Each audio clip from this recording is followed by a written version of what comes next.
இயற்கை நிறைய பாடங்களை கற்று தந்து கொண்டுதான் இருக்கிறது. ஆனால் நாம் தான் இயற்கையை புரிந்து கொள்ளவில்லை. இயற்கை அதன் வேலையை சரியாக செய்கிறது.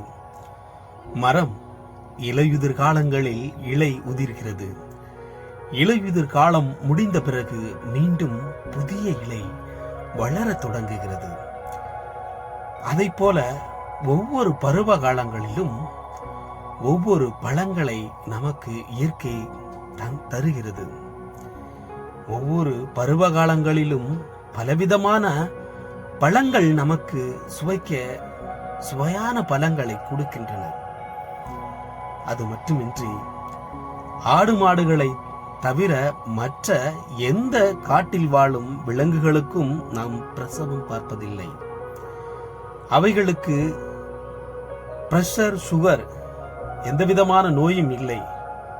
ஏன் மனிதர்களுக்கு மட்டும் இத்தனை விதமான நோய்கள்? நாம் அனைவரும் சிந்தித்திருப்போம். விலங்குகள் இயற்கையோடு ஒன்றி வாழுகிறது. மனிதனாகிய நாம் தான் இயற்கையை புறக்கணித்து நவநாகரிகம் என்ற பெயரில் இயற்கையோடு வாழ்ந்து கொண்டு இருக்கிறோம். செயற்கையோடு வாழ்ந்து கொண்டு இருக்கிறோம். இயற்கையை பாதுகாப்போம், இயற்கையோடு வாழ்வோம். இயற்கை வளமாகும்.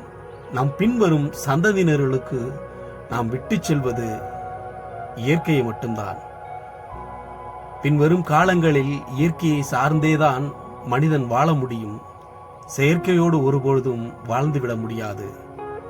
தூய்மையான காற்று, தூய்மையான தண்ணீர், இவைகளெல்லாம் மனிதன் வாழ்வதற்கு வாழ்வாதாரமாக உள்ளதே, உயிர் வாழ்வதற்கு வாழ்வாதாரமாக உள்ளதே. இயற்கையை மாசுபடுத்தாமல் நாம் விட்டு சென்றோம் ஆனால் நாம் பின்வரும் சந்ததியினர்கள் வாழ்வதற்கு ஏதுவாக இருக்கும்.